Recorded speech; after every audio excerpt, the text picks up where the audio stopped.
হ্যাঁ, হ্যালো। আজ আমি রায় মার্টিনের থেকে কিছু প্রশ্ন তড়িৎ চুম্বকত্বের সমস্যা নিয়ে এসেছি। কোশ্চেন 19, 20, 21, 22, 23 এই 5টা প্রশ্ন নিয়ে এসেছি।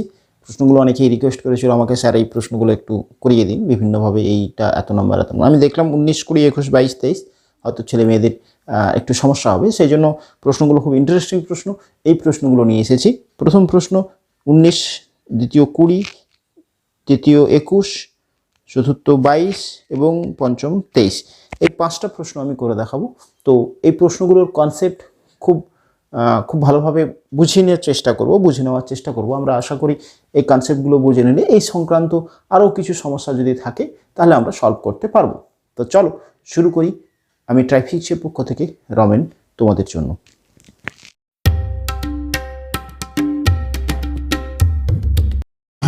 প্রথম প্রশ্ন 19, কোশ্চেন নাম্বার 19।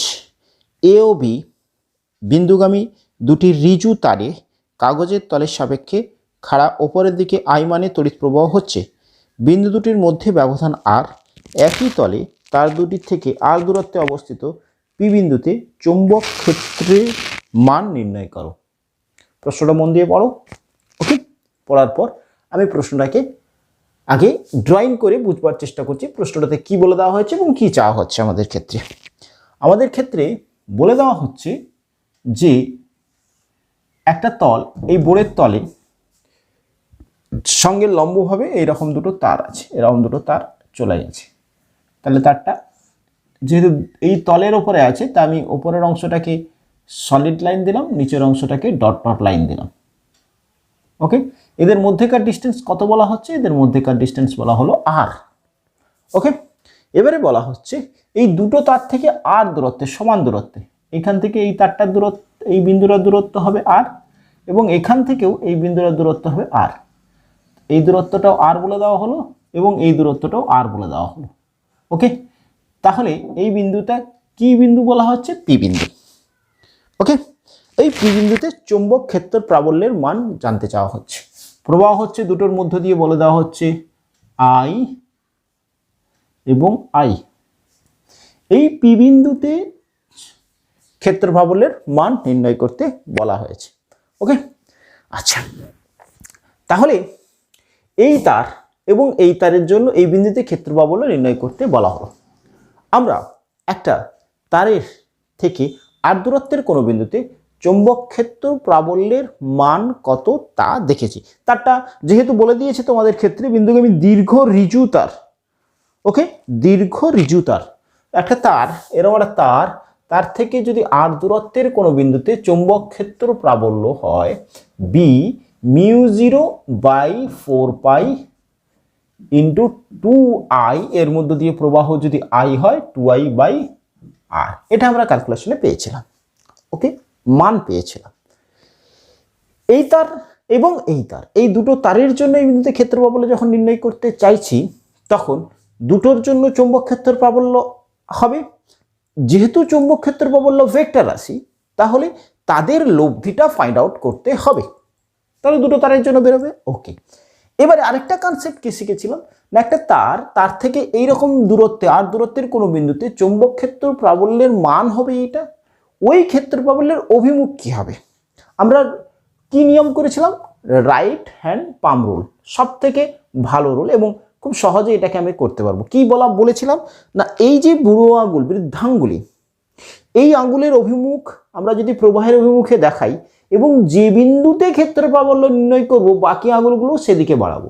এর ফলে পামটা, এই যে তালুটা যে অভিমুখে থাকবে তার সাথে লম্ব হবে চুম্বক ক্ষেত্র প্রাবল্যের অভিমুখ। আরেকবার রিপিট করছি, ডান হাতের বৃদ্ধাঙ্গুলি প্রবাহের অভিমুখ দেখালে যে বিন্দুতে ক্ষেত্র প্রাবল্য নির্ণয় করব সেই দিকে বাকি আঙুলগুলোকে বর্ধিত করলে তালু যেদিকে থাকবে তার সাথে লম্বভাবে হবে ক্ষেত্র প্রাবল্যের অভিমুখ। ওকে, তাহলে এইটার সাথে এই সরলরেখার সাথে লম্ব হবে, এবং এই তার এবং এইটা যে তলে থাকে তার সাথে লম্ব হবে। তাহলে এবারে দেখো, আমি এই কনসেপ্টটাকে কাজে লাগাচ্ছি।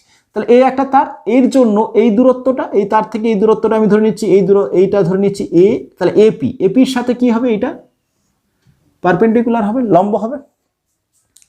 এপির সাথে এই যে বি এর অভিমুখ, এটাকে আমি B1 ধরছি, B1 এর অভিমুখ কি হবে? পারপেন্ডিকুলার। আচ্ছা, ক্লিয়ার। এই বি এর অভিমুখটা বেরোলো। এইবারে কনসেপ্টটা বলি, এই B1 কতটা হবে না, এই মানটাই হচ্ছে, দেখো B1 is equal two μ0 by 4π2, প্রবাহ কত হচ্ছে I, দূরত্ব কত R, AP এর সাথে লম্ব, অভিমুখটা হচ্ছে AP এর সাথে লম্ব। ওকে, আচ্ছা এবারে বলো, এই তারটার জন্য এই বিন্দুতে আমি C বিন্দু ধরলাম, তাহলে এই তারের জন্য অর্থাৎ এই তারটার জন্য ক্ষেত্রফল বলটাকে আমি B2 ধরছি। B2 মান কত হবে আগে বলি, যেহেতু R দূরত্বেই আছে, এর মধ্য দিয়ে প্রবাহ I হচ্ছে, তাহলে 4π μ0 বাই 4π2I বাই R। ওকে ওকে ওকে ওকে। এবারে এই B2 এর অভিমুখ কি হবে না, এই যে সিপির সাথে লম্ব, সিপি এর সাথে লম্ব, এটাকে আমরা ধরছি B2। ওকে, এইবারে আমি ফাইনাল হচ্ছে গিয়ে বি ফাইন্ড আউট করব, লব্ধি কি B1 B2 দুটো ভেক্টর আছে, তাহলে তো লব্ধিটা আমি কিভাবে করতে পারি, B1 এর স্কোয়ার প্লাস B2 এর square plus 2B1 B2 cos of তাদের মধ্যেকার কোণ, লব্ধি নির্ণয় করব। আচ্ছা আচ্ছা ওকে, তো চলো দেখে নিই। এসিপি এটা কি ত্রিভুজ, এই বাহুটা আর এই বাহুটা আর এই বাহুটা সমকোণী ত্রিভুজ, সরি সমবাহু ত্রিভুজ, মানে প্রত্যেকটা কোণ কি বললাম, সমবাহু ত্রিভুজ, ভুল ভুল ভুল, সমকোণী বলেছিলাম, ভুল। এসিপি একটা কি ত্রিভুজ, যেহেতু প্রত্যেকটা বাহু সমান তাহলে সমবাহু ত্রিভুজ, তাহলে প্রত্যেকটা কোণ কত 60 60 60। ওকে, তাহলে এপিসি কত কোণ 60। আচ্ছা, এইটার সাথে B1টা কত ডিগ্রি আছে 90, তাহলে এই অ্যাঙ্গেলটা কত, এটা 60 হলে এটা হবে 30। ওকে 30 সিপি এই, আচ্ছা সিপির সাথে B2 কত কোণে আছে 90, তাহলে এই পুরো কোণটা 90, তাহলে এই কোণটা কত 60। দেখো তুমি B1 B2 এর মধ্যে অ্যাঙ্গেল আমি পেয়ে গেলাম, ক্লিয়ার হয়েছে। এইটা সমবাহু ত্রিভুজ, প্রত্যেকটা কোণ 60, এপির সাথে B1 90, তাহলে এটা 60 হলে এটা হবে 30, সিপির সাথে B2 90, তাহলে পুরো কোণটা 90, এটা 30 পেয়েছি, তাহলে এটা 60, তাহলে B1 B2 এর মধ্যে অ্যাঙ্গেল কত হয়েছে 60। ওকে, আবার দেখো B1 এবং B2 এর ভ্যালু এক, মান এক। ওকে, তাহলে আমরা লিখতে পারি এখানটাতে রুট অফ, আমি করে নিলাম B1 এর স্কোয়ার প্লাস B1 এর square plus 2B1 into B1 এর square cos of 60। Okay, clear হয়েছে।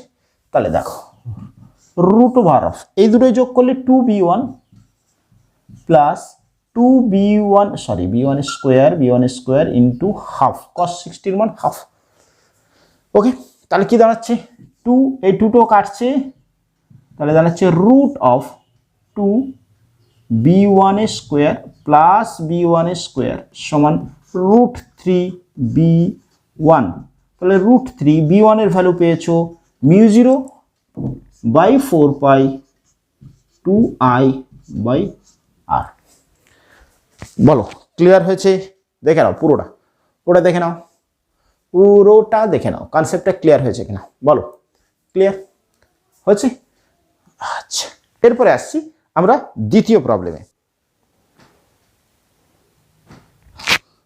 20 একটি আলফা কণা একটি প্রোটন কণা কাগজের পৃষ্ঠের সমতলে চলছে, কাগজের পৃষ্ঠে এই পৃষ্ঠটা চলছে কি, একটা আলফা কণা একটা প্রোটন কণা, কাগজের পৃষ্ঠের অভিলম্বে একটি সুষম চৌম্বকীয় ক্ষেত্র বিদ্যমান, যদি দুটি কণার রৈখিক ভরবেগ সমান হয় তবে এদের পথের ব্যাসার্ধের অনুপাত কত। ওকে, কি বলেছে, ধরো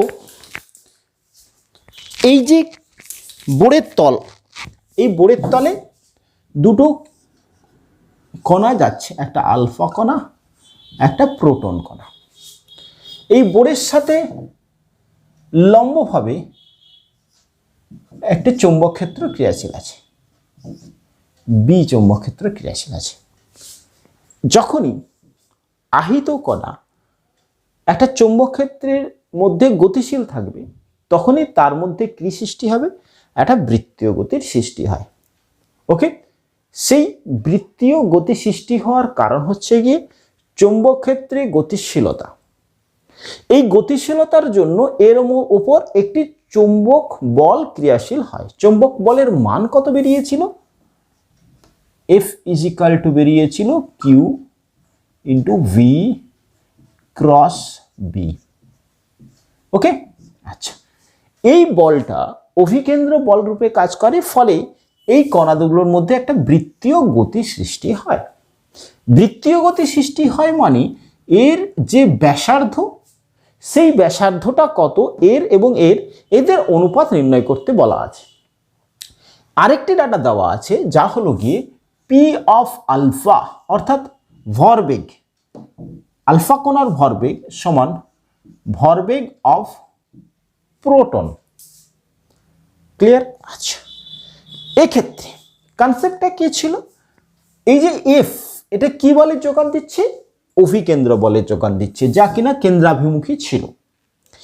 ভি এবং বি, যেহেতু কাগজের তলে আলফা এবং প্রোটন কণা গতিশীল, তার সাথে লম্বভাবে বি আছে, তাহলে ভি এবং বি এর মধ্যে অ্যাঙ্গেল হচ্ছে গিয়ে 90। তাহলে এইটা হবে গিয়ে এফ ইকুয়ালস টু, যদি আমি ভ্যালুটা নিয়ে নিই sine 90, that is equal to 1, তাহলে দাঁড়াচ্ছে কিউ ভি বি সাইন 90 হচ্ছে V B sine theta. V এবং বি এর মধ্যে অ্যাঙ্গেল কত, 90, তাহলে হচ্ছে গিয়ে কিউ ভি বি দাঁড়াচ্ছে।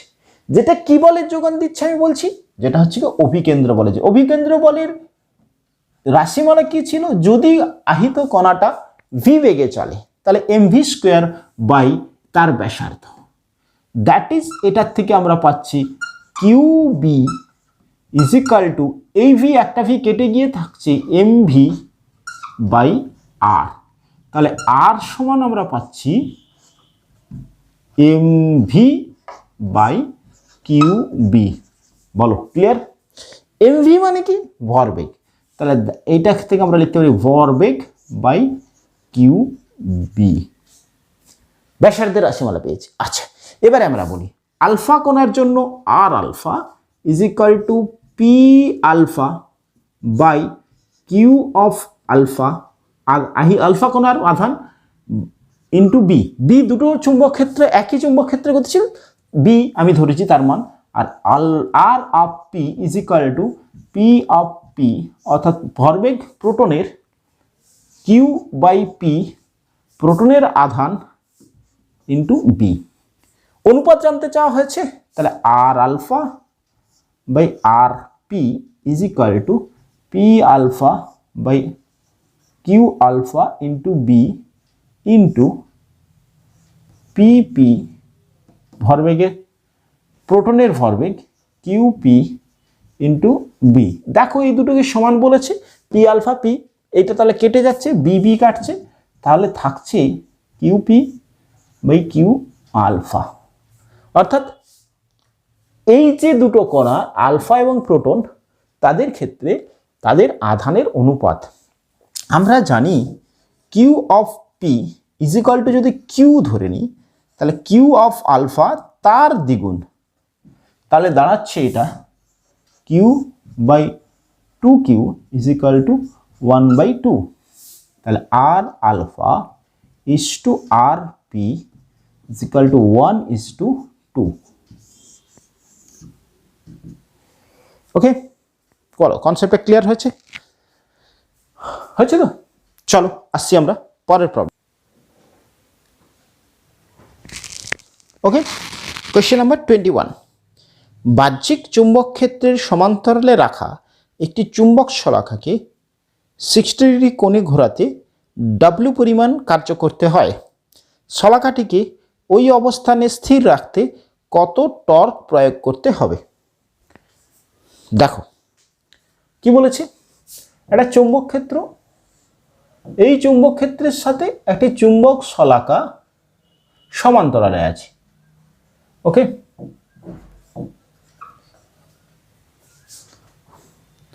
এইবারে এই চুম্বক শলাকাটাকে 60 ডিগ্রি ঘোরানো হলো,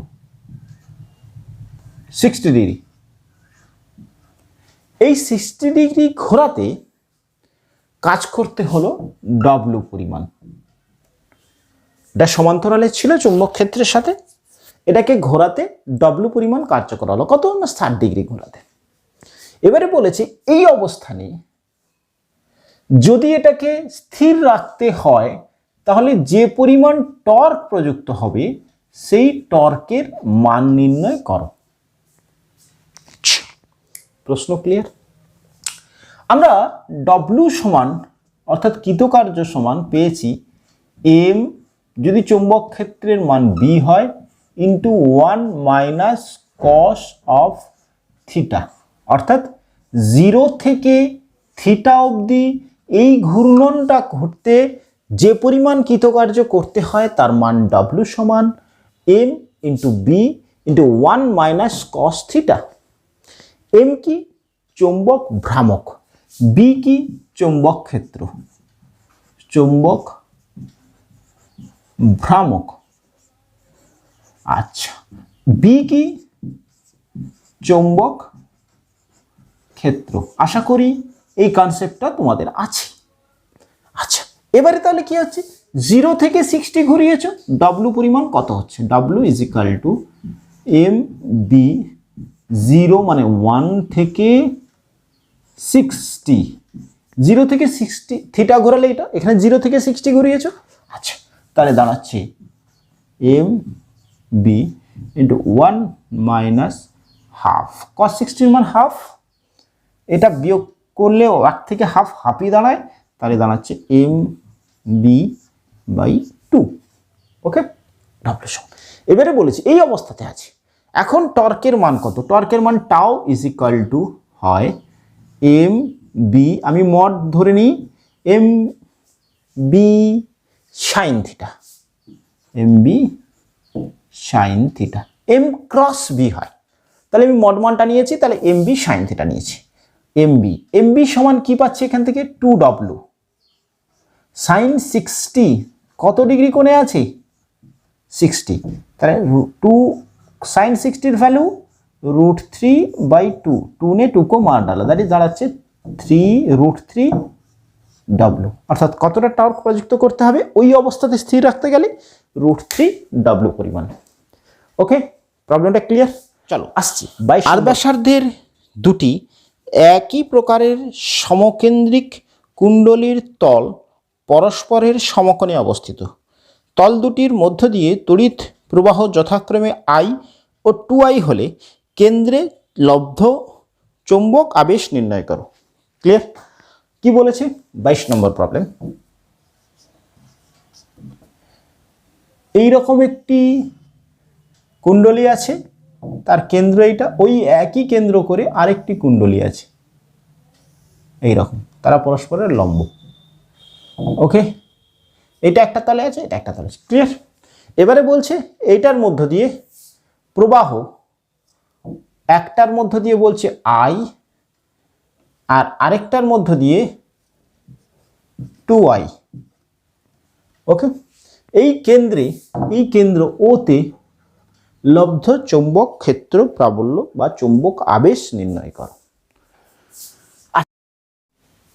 আচ্ছা, একটা কনসেপ্ট দেখে নিই এখানে, কি না, একটা বৃত্তাকার লুপ, তার মধ্যে দিয়ে প্রবাহ হচ্ছে I, যার ব্যাসার্ধ হচ্ছে R, এর কেন্দ্রে P তে এই প্রবাহের দরুন চৌম্বক ক্ষেত্র প্রাবল্যের মান কত?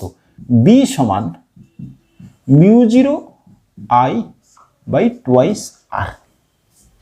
ওকে, আচ্ছা, এবারে অভিমুখটা কি? ডান হাত আবার নিয়ে নাও, এই আঙুলগুলোকে প্রবাহের অভিমুখে এভাবে বাঁকাও, প্রবাহের মুখে দেখাও, তাহলে বৃদ্ধাঙ্গুলি কোন দিকে থাকছে? বৃদ্ধাঙ্গুলি থাকছে এটা যে তলে থাকবে তার সাথে পারপেন্ডিকুলার লম্বভাবে থাকছে, তাহলে এটা হচ্ছে কি অভিমুখ। ক্লিয়ার? প্রবাহের অভিমুখটা দেখালে অভিমুখটা ক্লিয়ার হলো কিনা বলো, এটা ঠিক আছে? আচ্ছা, তাহলে একটা লুপ এইরকম আছে, তাহলে এর ক্ষেত্রে এরকম ঘুরছে, এটা যদি এই তলে থাকে মানে এরকম তলে আছে, আমার এই হাতের তালুর তলে, তাহলে ক্ষেত্র প্রাবল্য হবে গিয়ে এই অভিমুখে তার সাথে লম্ব, কেননা এই যে বুড়ো আঙুলটা এদিকে যাচ্ছে, বুড়ো আঙুলটা এদিকে যাচ্ছে এরকম, এটা যদি এরকম হয়, এটা যদি এই এই আমার হাতের তালুর তলে থাকে রিংটা, তাহলে অভিমুখটা হবে এরকম। ওকে, আচ্ছা, তাহলে এটা হচ্ছে কি আমি ধরছি B1। তাহলে B1 কত? B1 এর ব্যাসার্ধ কত বলে দিয়েছে, আর ব্যাসার্ধের, ক্যাপিটাল আর ব্যাসার্ধের দুটো সমকেন্দ্রিক কুণ্ডলী। তাহলে B1 ইজিক্যাল টু দাঁড়াচ্ছে μ0I/2 ক্যাপিটাল আর, প্রত্যেক এর ব্যাসার্ধ আর, এরও ব্যাসার্ধ আর। এবারে বলছি এরকম একটা দেখাচ্ছে এইখানটাতে, এর কেন্দ্র, এর মধ্যে দিয়ে প্রবাহ হচ্ছে এই বরাবর, এটা কাগজের তলে আছে, ধরো এটা কাগজের তলে আছে, এরকম একটা এরকম তলে আছে, আমার হাতের তলে এরকম অবস্থায় এরকম তলে আছে। ওকে, তাহলে অভিমুখটা কোন দিকে হবে? বি এর মান হবে B2, এর জন্য B2 আমি ধরছি, এর জন্য ক্ষেত্র প্রাবল্যের মান B2 ইজিক্যাল টু কত, আগে মানটা বলে নি, μ0, প্রবাহ কত হচ্ছে 2I, ব্যাসার্ধ কত r/2, μ0I/2r। ওকে, আচ্ছা, এবারে অভিমুখটা দেখি, এই যে প্রবাহটা হচ্ছে এই হাতের তালু, রিংটা আছে, তা এবারে প্রবাহটা হচ্ছে এই রকম, তাহলে এর সাথে লম্ব হবে এই রকম, হাতের তালু রিং আছে, আমি বলেছি অভিমুখটা নির্ণয় করতে গেলে প্রবাহের অভিমুখে এদিকে ঘুরছে, প্রবাহটা এরকম হচ্ছে, তাহলে বুড়ো আঙুলটা কোন দিকে আছে, এর তলের সাথে লম্ব হবে উপরের দিকে, তাহলে দ্যাট ইজ বি এর অভিমুখ, এটা হচ্ছে গিয়ে B2 এর অভিমুখ, এটা B2 এর অভিমুখ। ক্লিয়ার? একটার অভিমুখ হলো এই দিকে, এটা দ্যাট ইজ B1, এটার অভিমুখ হলো B2, এটা B2 অভিমুখ, এটা B1 এর অভিমুখ। তাহলে অ্যাঙ্গেল কত লব্ধি আমি যখন নির্ণয় করব ইজিক্যাল টু B1 B2 এর মধ্যে অ্যাঙ্গেল, এই অ্যাঙ্গেলটা কত, এটা থাকছে এই দিকের, এটা থাকছে এই তলে, তাহলে এই দুটো তল আলাদা, দুটো 90 ডিগ্রি, B1 B2 এর অ্যাঙ্গেল হচ্ছে 90 ডিগ্রি, তাহলে 90 ডিগ্রি অ্যাঙ্গেল হলে লব্ধি কত হবে, B1 এর স্কোয়ার B2 এর স্কোয়ার উইথ রুট। আচ্ছা, তাহলে আমি স্কোয়ার করে নিই, μ0I/2r তার স্কোয়ার প্লাস μ0 2I/2r তার whole square with root μ0I/2r বেরিয়ে এলো, এটা স্কোয়ার, এইখানে দেখো μ0I/2r স্কোয়ার রুট হয়ে বেরিয়ে এলো, তাহলে থাকছে রুটের মধ্যে এটার জন্য 1 স্কোয়ার, এটা হচ্ছে 2 ছিল তার square, that is equal 2 square 4, এটা 5, তাহলে √5 μ0I/2r। ক্লিয়ার হয়েছে? দেখো μ0I/2r এখানেও আছে এখানেও আছে, স্কোয়ারটাকে কমন নিয়ে নাও, তারপরে রুট থেকে বের করে নাও, তাহলে এটা বেরোচ্ছে, এখানে তাহলে পড়ে থাকছে 1 তার স্কোয়ার, এখানে পড়ে থাকছে 2 তার স্কোয়ার, 2 স্কোয়ার 4, এটা 1 5, তাহলে √5 ইন্টু এইটা। ওকে, ক্লিয়ার হয়েছে? কনসেপ্টটা ক্লিয়ার হয়েছে? আচ্ছা, এবারে আসছি আমরা 23 নম্বর প্রবলেম। 23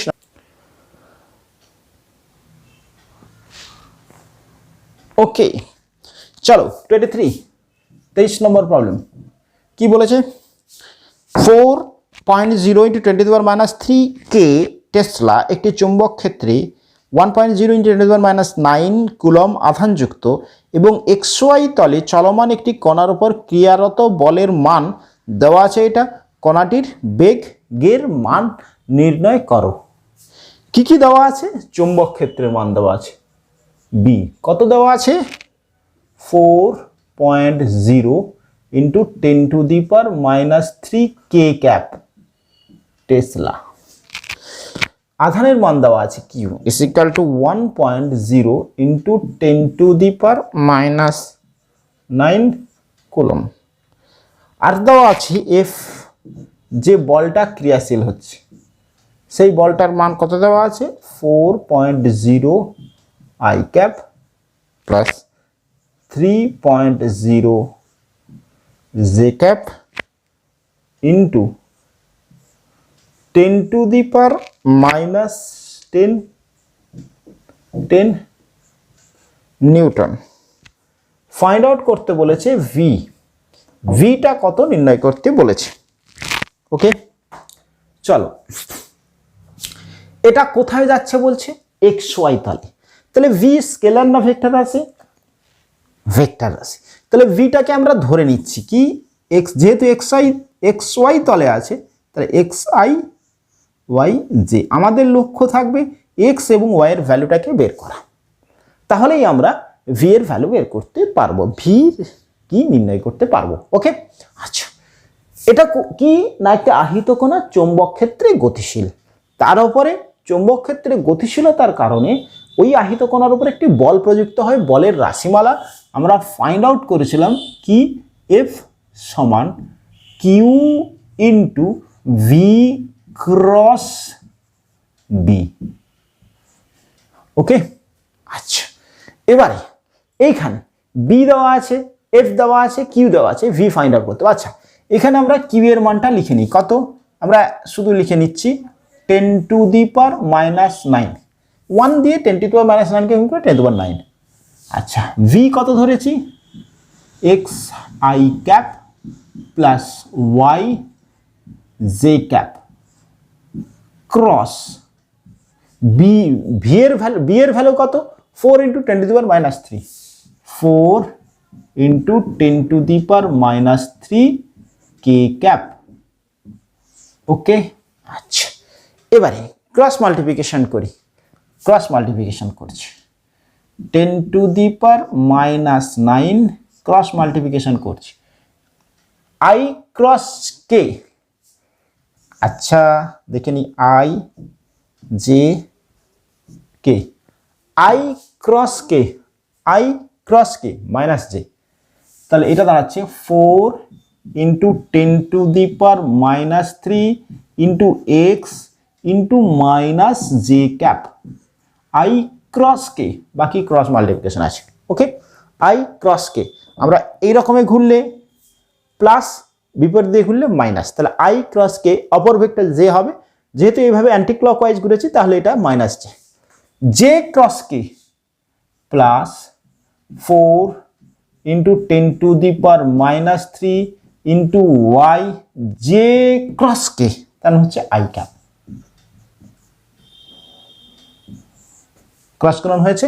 আচ্ছা, এবারে দেখো এই 10 টু দি পাওয়ার -9 কে আমি মাল্টিপ্লিকেশন করে দিই, তাহলে 4 into 10 to the power -9 -3 -12 into x, সামনে হচ্ছে গিয়ে একটা মাইনাস রেখে দিই, এই মাইনাসটা ইন্টু জে ক্যাপ প্লাস এই 10 টু দি পাওয়ার -3 গুণ করলে 4 into 10 to the power -12 3 9 12 into Y J cap.